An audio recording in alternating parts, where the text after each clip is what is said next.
All right, okay, what's going on, everybody? We are back with the latest edition of the Conscious Approach podcast. JV Wins is here, Dave Nero G is here. We are going to spend this time giving our thoughts about what happened with the whole DC insurrection, insurgency, coup d'etat, insert adjective here or term, however you want to describe it. It was a crazy scene. I'm not going to run down exactly what happened. Everybody knows what happened. It was a wild thing to watch. But yeah, there were people who collectively share a certain type of ideology about what they believe America is supposed to be. They feel like that ideology is being threatened as the complexity of America continues to brown with more and more generations as we progress over time. So that's basically what it boils down to, is like an ideological holy war is what's going on. So so they ended up storming the Capitol because they felt like that was a measure that they needed to take in order to make themselves known that they weren't going to go quietly into the night. They're going to take their country back, is how they feel. You know, make America great again, and all of that good stuff. But, what did you think about what happened? It's crazy how that worked, right? And then, so my coworker, he had got a call from the other lady who worked with us, and she was like, "It's crazy what's going on CNN." So I had no nothing, so I just went on to the computer, and I'm like, on my laptop, and I go to CNN, and then I'm like, "What?" So I go to my phone, let me get some live video. Yeah. And then I'm like, bro, I see people climbing walls and jumping, and in all seriousness, like, I don't want to say it was funny, but I just really was sitting back, and I think, just from a non-biased standpoint, because I know how I feel personally. I don't care what color, race you are. You know what I'm saying? I just base off your character or how I can. So me knowing, I definitely don't agree with that, and I don't agree. So I'm sitting back. I think it was crazy. I think it was unbelievable to most people, for real. And like I said, this is not like it was just another day at a park or something like that where these people ride. We're talking about the United States Capitol building, where it's getting stormed and people running inside. Like, it's crazy. It's like watching a movie. It's like watching a movie. Yeah. It's like watching a movie. Yeah. But I think it was something that, unfortunately, good or bad, needed to happen. I think it shines light to everybody. And that's why I'm one of my biggest, why I'm such a big fan of social media, because social media tells the truth regardless, good or bad. And you know what I mean? So, like, for a lot of people, they tend to think, it's just not reality or this and that. Social media is going to tell the truth. And I think, by that being shown around the world, it's hard for people to act like it didn't happen. You know what I mean? It's hard. So if somebody can sit there and see all this taking place and can't see that not only was this wrong, bro, like, nothing was done but votes. All of the things that took place came through voting. They asked people to get out and vote, right? Been saying that for the longest. So this one time, we've seen the votes make a difference. And to have these group of people running to the Capitol and acting like you running in there is just gonna change the result. It's done. It's over. It's happened. What did you think that? What is that supposed to prove? We're gonna run in here. Y'all gonna change? Like, it was crazy. But I think if everybody can take something from it, like, it's hard to not see that. It's hard to see that video and not understand that. Unfortunately, there are some double standards in America. There's a lot of black and gray areas that need to be addressed, and it's from both sides. It's from white and black, and people. I just think people need to stop acting like it's not a reality with some of these social injustices and all the things that black people seem to have to experience living in America. So when I was watching that, the entire time that I was watching it, it just made me, it reminded me why I've been saying what I've been saying all this time when it comes to these social issues. And we talk about matters of like social and racial injustice and inequality and all of that. It just reaffirmed to me why I take the position that I take. And, sometimes it disappoints me when I don't see other content creators coming at it from the perspective that I do, because I feel like my perspective is one of the few that can actually be practically applied.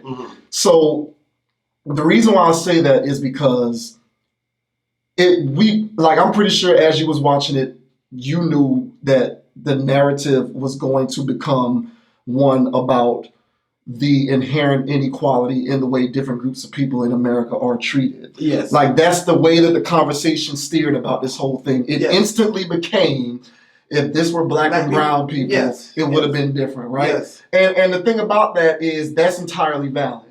That is true. That's valid, right? It would have been different. But since the conversation was steered to one about racial inequality, it instantly reminded me why I take the position that I take. And the position that I've always taken, as you know, is when we talk about racial inequality, right? Okay.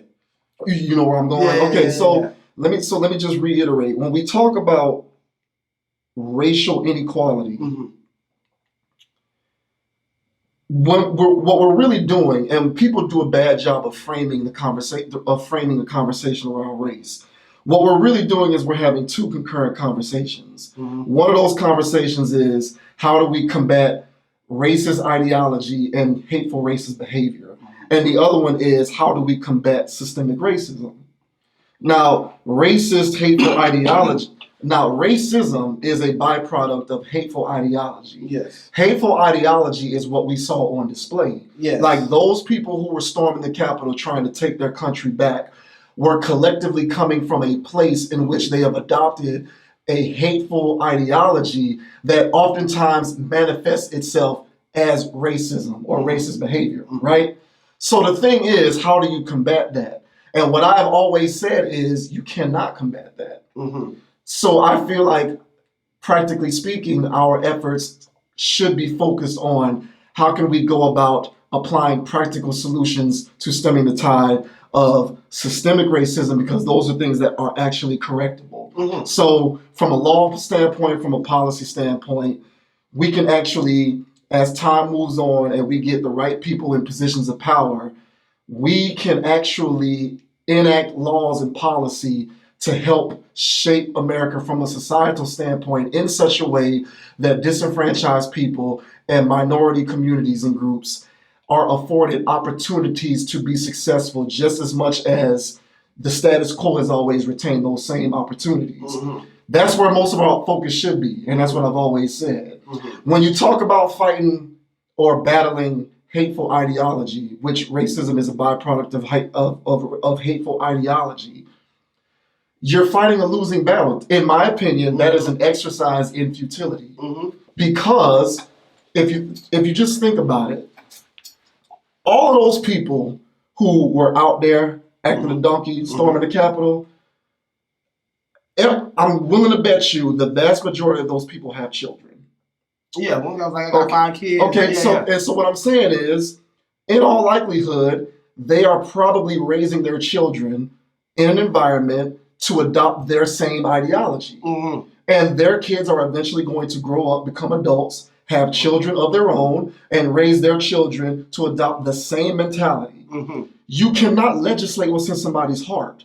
Therefore, hateful ideology and racist behavior will never be eradicated, in my opinion. You can't do anything about that, because you can't stop people from passing down these ideologies to their children, and then their children passing it down to their children, so on and so forth. Like, whether we want to acknowledge it or not, hateful ideology is not a genetic predisposition.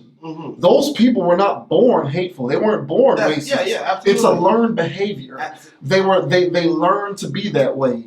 So from that standpoint, because you can't legislate what is in somebody's heart and it's a learned behavior, I've always said that we need to focus our efforts when it comes to stemming the tide of racial inequality, social injustice, blah, blah, blah. We need to focus our efforts on the more practical aspect of how we can fix the systemic nature of that, not the behavioral nature of that, because it is my belief, based on my brief time on this earth, We can't do anything about the behavioral nature. Like, you're not going to stop people from teaching their children to hate people and to have a superiority complex. Like, you're not going to stop that, in my opinion. You're like, and maybe that's a cynical point of view, but that's just what I think. So that's why I've always kind of said we need to sort of shift the mentality away from talking about how we can eradicate hateful ideology and racist behavior from an individual standpoint and focus more so on us as the individual, especially Black and brown people, but all poor, all economically disenfranchised people, but specifically Black and brown people because we're the most disproportionately disenfranchised, shifting the focus towards encompassing an overall mindset that sees you committing to habits and behaviors on a daily basis that can position you in such a way that you can remove yourself from an ecosystem that can impress an oppressive state upon you as a result of hateful ideology or racist behavior. If you are removed from that ecosystem, you're less susceptible to the ills of it. And watching that on display the other day is what made me, it just kind of reaffirmed to me, this is why I say what I say. Because trust and believe, where all of those people came from, there's probably thousands more just like them. And I'm not saying that they are the majority. I think that the majority of people, as I've said on repeated occasions, are reasonable people who are either center left or center right. It's only the fringe is when you get to people like that on either side. But what we saw on display there is the dangerous fringe that's on the radicalized side of we need to retain the status quo as much as possible. And the thing is, from a practical standpoint, we need to individually focus on the right things from a practical standpoint so that we can just remove ourselves from an ecosystem that can find you susceptible to that, to being victimized by that kind of behavior, is what I've always said. And that's kind of what that reminded me of. So, all right. So, once you say the most practical thing would start, like you said, the end. So, the most practical thing would be me as a person. What can I do? Right? That's the most practical thing. Like, regardless of how I feel about somebody on this side, the only thing I can do is control how I interact daily life as I'm here, wherever I'm living currently, right? Yeah. And so that's the highest form of actually doing your part, right? So I would say so. Somebody might disagree with that, but I agree with that. So don't you think that, I mean, you say people can't behavior, right? Like you say, it's learned behavior. But I think that there's a lot of people, maybe even on one side, it could be Black, white, Caucasian, whatever you want to, that who don't want to speak up because they might, like you say, feel scared amongst their peers. But I think that stuff like this happening is causing people to be like, it's just not right. Because like you say, even though it's learned behavior, it's some people who sit back and see like, damn, my mom wasn't right by that. Like, this ain't right. You know what I'm saying? Some people go on as you get older and be like, damn, just because I was taught it's not right. So I think that things like that need to happen because I think people just need to be truthful. And not saying you have to get along with everybody, but you can't sit here and I don't care who you are with and act like this. It's like it's not a real thing. And so I feel like by this happening, it's caused people to like speak up or have to at least acknowledge it because as much as you want that right there happened, but like we all know that's not going to be the end all, the be all to how things are going to progress. Like people are not just going to run through life in crowds thinking they're just going to take over. As long as you got people continue to vote, as long as we got technology continue to evolve, as long as we got people like me, you, content creators who understand, regardless of all the obstacles that might come against me as a Black man in America, can't nobody convince me that my opportunity is not great. You know what I mean? Can't nobody tell me that. So I feel like me watching, I'm like, that's what makes me optimistic because like things like that, when people get exposed, things get exposed, then things start to change. And so like, even if, and I'm not saying it should be like this, you gotta understand now, like you said, people crazy. So things like that happen. You don't know how I feel, even if you're on the other side. How comfortable do people feel like when they walk outside now? How comfortable are you when you're in public? So are you gonna sit back and be scared all the time? Or you might just try to adjust and be like, let me try to get to know this person, or you know what I mean? So I feel like it's putting people on edge on both sides. And hey, you know what I'm saying? Sometimes you gotta put your feet to the fire to get change. Yeah, and I think you're absolutely right about everything that you just said. But let me make myself clear. That type of profile that you just laid out, I think that those are people who, in their hearts, are reasonable.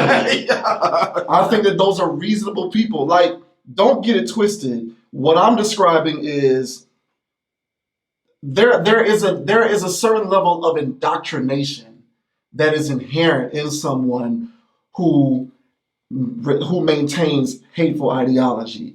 So I'm talking about people. Like it's a religion. Yes. So I'm talking. Okay. What I'm talking about is the element in this country of people who retain hateful ideology, who this is what they truly believe through and through in their heart. Mm-hmm. And that's what I'm saying. Trying to combat that to me is an exercise in futility. And they pass that ideology down to future generations. And listen, like I said, there's an indoctrination component to this. Once those people become of a certain age and they have been in that environment for the better part of 18 years, 19 years or whatever, there's no turning back at that point.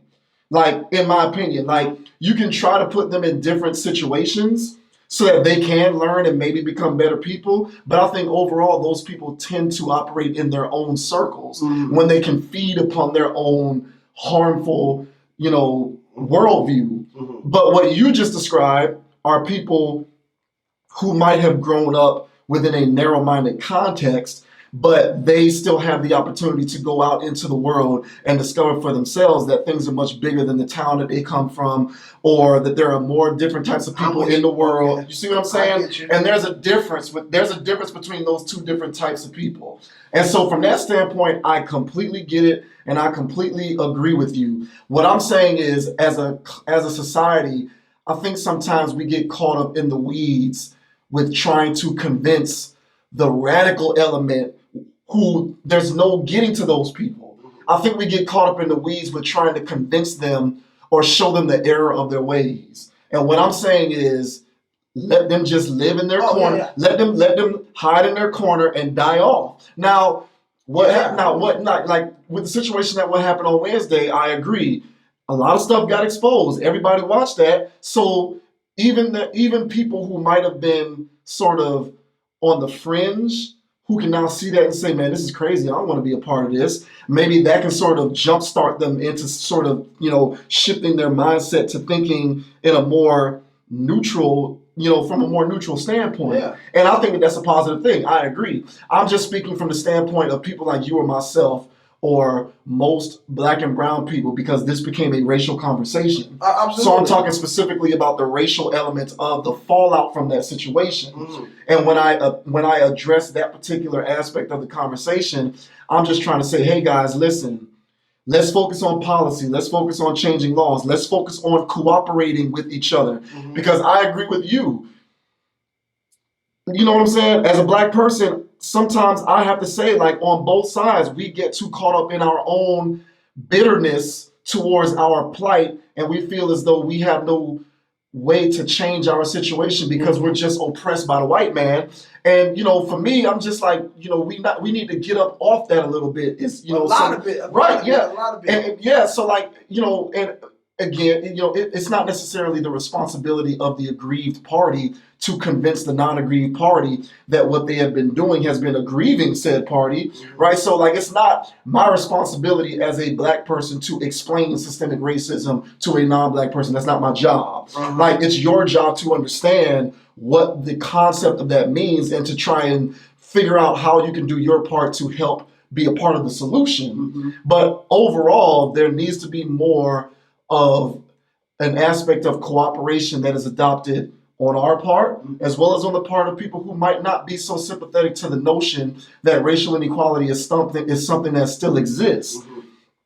But to your point, I agree wholeheartedly. Like, for reasonable people who might go one way or the other, this can be a positive thing because it can put it on Front Street. Let me get my mind right. Let me get some act right. But I think that we need to stop wasting our time going out here trying to convince the whole world that we need to be living in a perfect utopian society where everybody is just completely devoid of hate. Like, that's just never going to happen, is what I've been trying to say. Gotcha. And that's specifically to address the racial conversation that came as a result of what happened, because it instantly became a racial conversation. Yes. Understandably, I'm not trying to say there's nothing wrong with that. I get it. I was thinking the same thing, but it just made me default to my position that I've been talking about in terms of economic opportunity, all of that good stuff. And like you say, it's just about shifting the dialogue because, like you said, I think for those of us who felt like finally, like, look, it's just not us. Yeah. Like you said, we should have been more okay. Hey, y'all, let's keep voting. Yeah. Let's keep because this is what's going to cause. Like you said, instead of saying, "Oh, what's somebody doing?" Like, let's keep working and keep pushing the laws because as long as we keep change, we on track with that because you see what happened in Georgia, like. That was and it's so ironic that both of those things happened on the same day. That's crazy. That's crazy. But like, so there are inroads being made so that we can reach that point where, from a practical standpoint, regardless of how much hate still exists in the world, we are getting slowly but surely to a point where, practically speaking, from policies and laws, not from people's attitudes, from a standpoint of policies and laws, we can start to stem the tide of some of the systems that have been sort of long-standing, that have been in place, that have kept certain groups of people disenfranchised. And I think why a lot of people getting up riled too about this kind of thing is because, like you said, this has, like you said, over periods of years of time, like you say, this has been a doctrine to certain, families.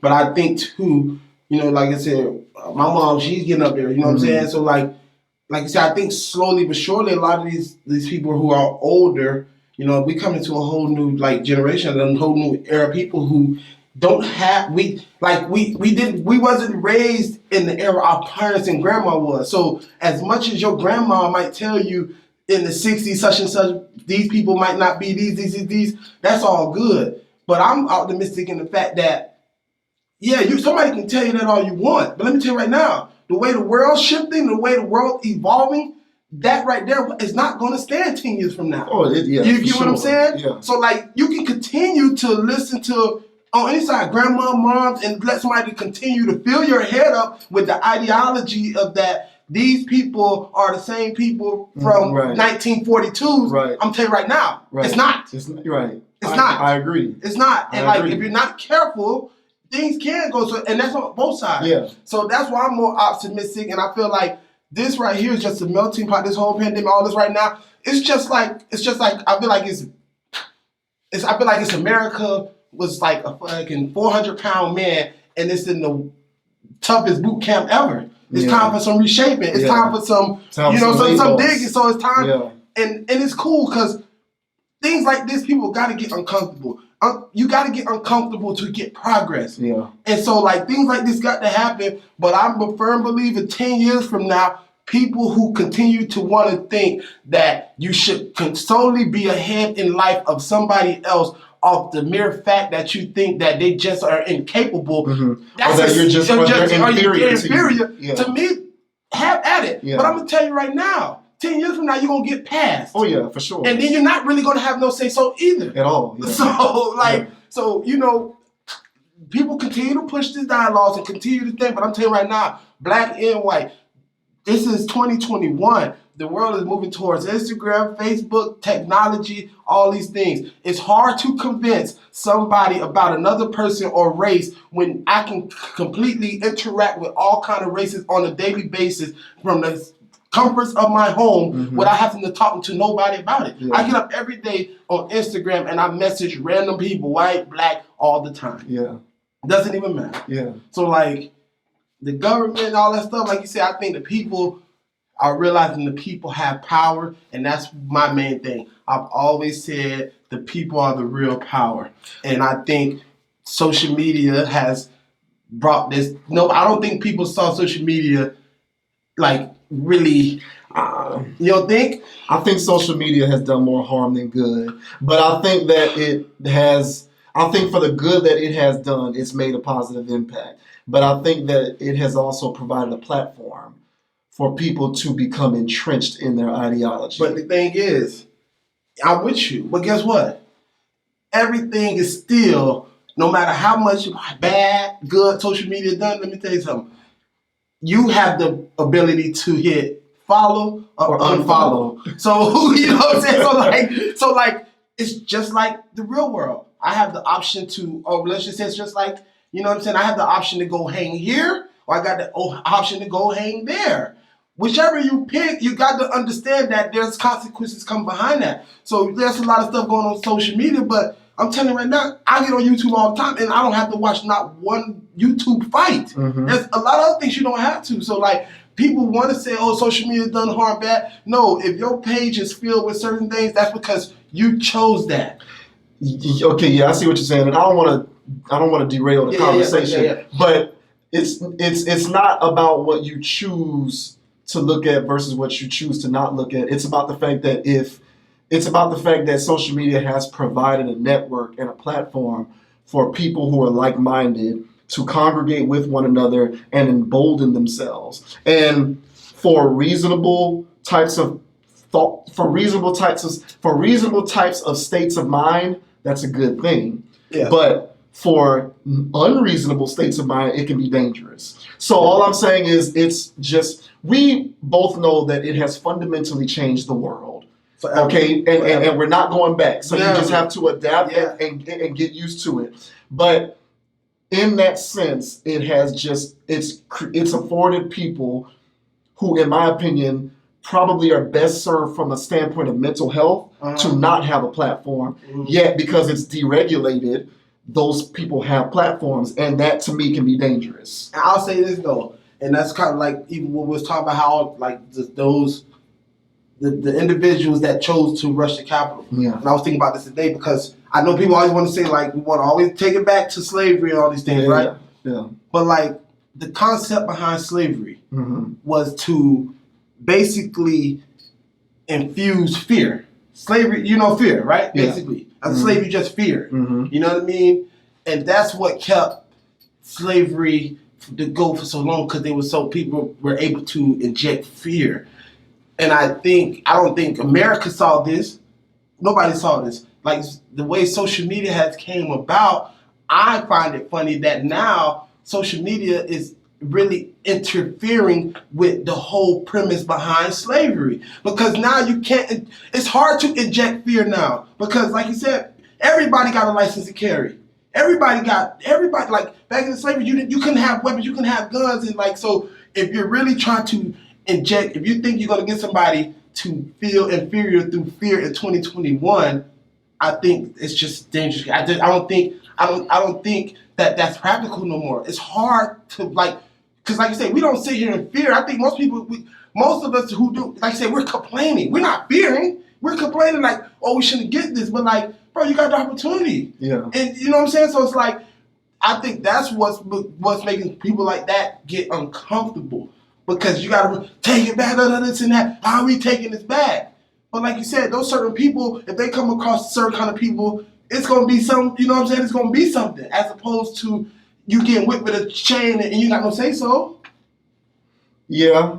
I don't think that. I think in 2020, 2021, in the modern day, I think people who have hateful ideology, people who preside in those relative corners, recesses and corners of society, they don't have a goal of impressing fear upon a group of people. They just believe themselves to be righteous in their cause. But then that's even better. Right, but the thing is, but what I'm saying is, when you have a platform to, when you can use Facebook or social media as a bully pulpit to expound upon that rhetoric and that ideology, and you get people in a room, so to speak, virtually, to congregate and get themselves riled up. That's why I invoke the use of the word dangerous, because it gets to a point where what happened on Wednesday can happen. But as you said, there's always light at the end of the tunnel. And the good thing that comes from situations like that is that children, young people who are on the fringe, either side of the way that they think, who might see that, there's a good chance that you can glean from what you're watching, this is not okay. Like, there's something about this that I feel intrinsically is making me believe that there's something wrong here. I might not be able to understand what that emotion is at that moment in time. It might be difficult for me to reconcile what that emotion is, but intrinsically there's something that's telling me that this is not okay. And I would say this to touch on your point when you're saying how this is indoctrinated, and this is serious, and I'm like, to anybody who has kids and things like this, because this is the way the world is.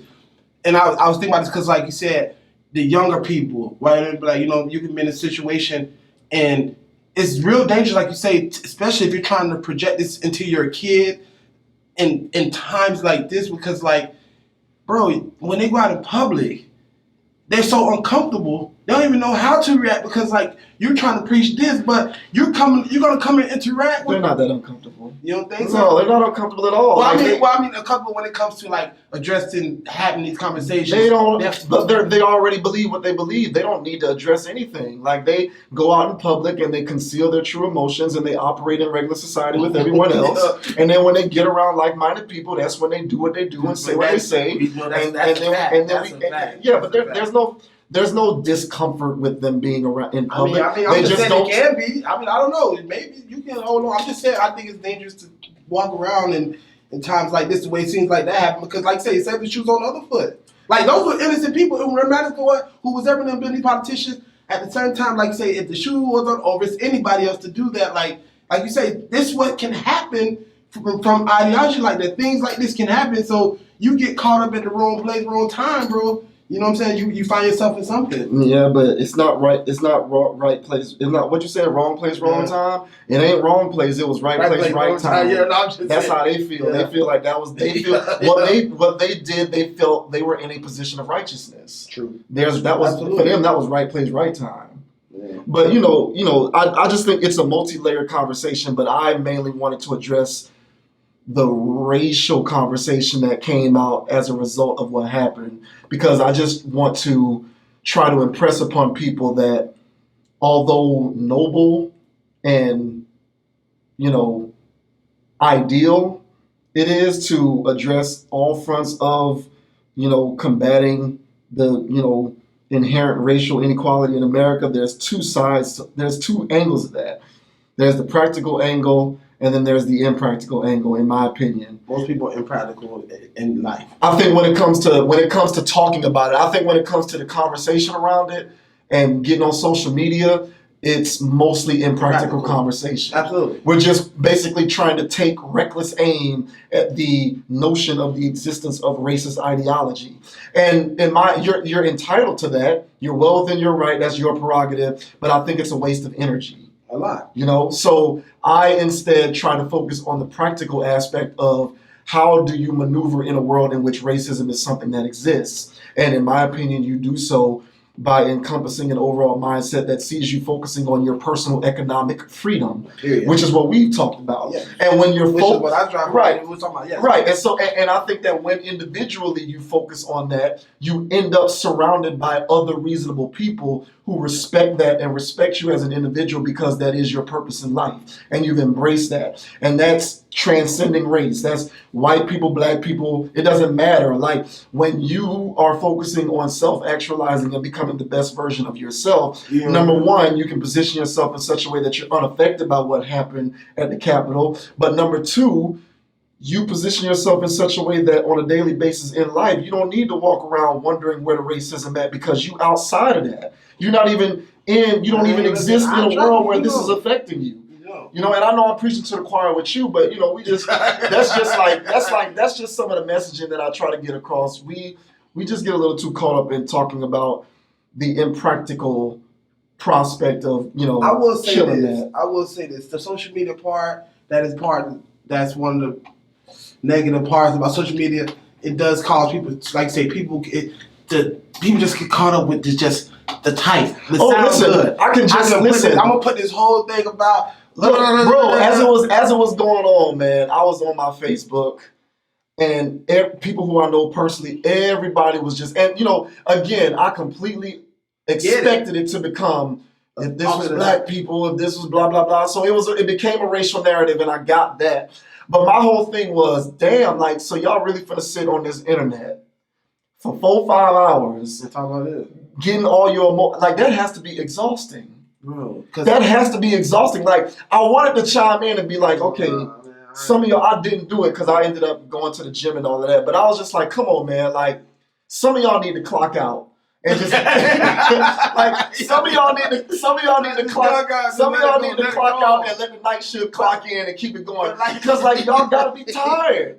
You gotta be tired. Like, and I get you're angry and upset, but how exhausting is that? But like, you know that sucks because that just comes down to, like you said, being the best version of yourself. Yeah. But I'm gonna tell you right now, it's hard to be the best version of yourself if you can't go out in public. I don't care who it is. I'm not saying you have to like everybody, but you can't be the best version of yourself if you cannot interact with somebody and just be human. Yeah. Like, you don't have to speak or nothing, but just be human. Like, you don't have to look at this person and act like they owe you something or they did something to you. Yeah. You know what I'm because saying? you Like, don't know them. You don't know them. You don't know them. I think because the first thing that they're gonna say is like, well, they don't give us the same respect. But my thing is like, okay, you can think that, and I guess you're warranted in feeling that way based upon your deep-seated, your feelings and attitudes that you have. But the thing is, at the end of the day, you don't know that individual. Yeah. So like, you claim to be someone who wants to see a lot of this end, regardless of whether you feel like you're the aggrieved party. You're going to have to embrace the notion that you still need to do your part to be cooperative,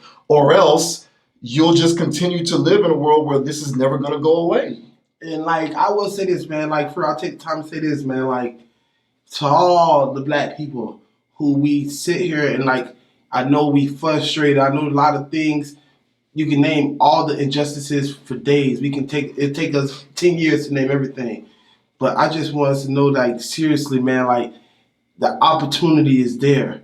And I'm not saying it's going to be easy. I'm not saying it's going to be cakes and roses every day. But don't let nobody make you think in 2021 you don't have an opportunity, man. Like, seriously, I love it on Instagram and TikTok and seeing, like, videos of, all these people, artists, and, like, bro, like, if you look around the world, it's filled with, like, so much opportunity. Like, it's there every day. You got the opportunity every day to say what you want to say. Like you said, instead of exhausting how you feel like somebody might be doing you wrong, take 2 months to tell people about your business. Take 2 months to ask people questions. Take 2 months to change the dialogue in what you put on social media, man, because if you let people continue to make you think that you have no opportunity in 2021, like, you have no shot out here. Yeah. And it's not going to be fair. It's going to be systemic racism. We know these things. But, like, it's peeling people who done made it from the hood to the projects countless of times. So it can be done. Yeah. It can be done. Yeah. It just starts with the mental.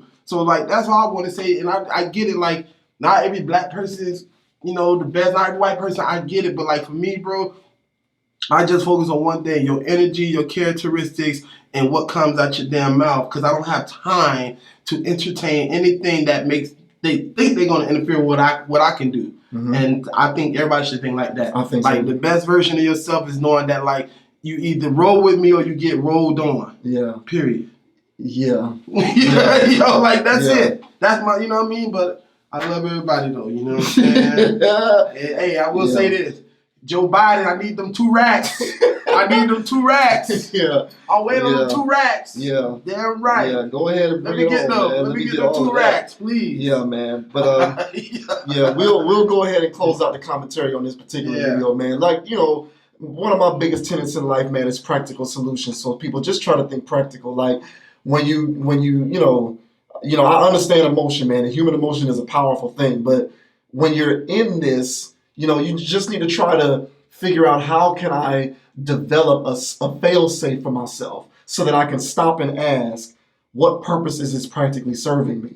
And if you can determine that this is serving you no practical purpose other than a cathartic release of your emotions, then maybe you can spend that time doing something that is actually practical. And like, when you look around, man, just look at people. Like, that's the best way to gain knowledge and just where, like, I'm not saying you hate on somebody, but, like, just look around and see what people are doing and see the things that people are moving. And, like, instead of trying to compare yourself, just take a little bit of piece of what they're doing, add it to yourself, and, you know what I'm saying, create something for yourself. But you got to understand that people who are succeeding or people who are in a position to actually try to do things, you got to take from what they're doing because there's something they have figured out about this thing called life. I know one thing. Successful people, especially I'll even say successful black people, they may have been watching what was going on with the capital situation, but they definitely wasn't on Facebook talking about it. You know why? Because they were keep still it conducting business. I was at the work, You know? and next thing you know, I started working on design. Yeah, I'm like, I gotta get to it. So that's all. It's just, man, you just keep your eye on the prize, man. But we gonna, yeah, for real, man. We gonna go ahead and close it out, man. Be sure to check out the website for the full content library, both written and video, consciousapproach.com. You can find me on social media. I'm on Instagram at JVWins.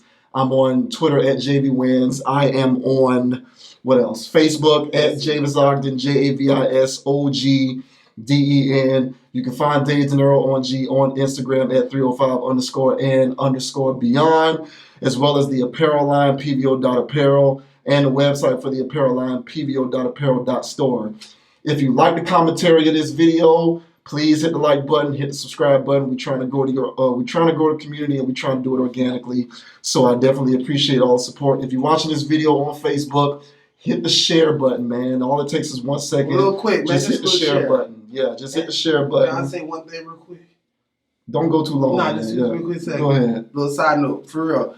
And hey, PVO, we got a children's books coming out. So for y'all, it's gonna be a nice little surprise for you kids out there. You know what I'm saying? Nice little business book, short story book, but seriously, man, because it's all about changing the mindset. And so some things you learn, but just be aware for that. We got a children's book dropping soon, and I'm excited about that. Yes, definitely check that out. So yeah, man, go ahead, follow, like, subscribe, all of that good stuff, all relevant channels, man. I really do appreciate it.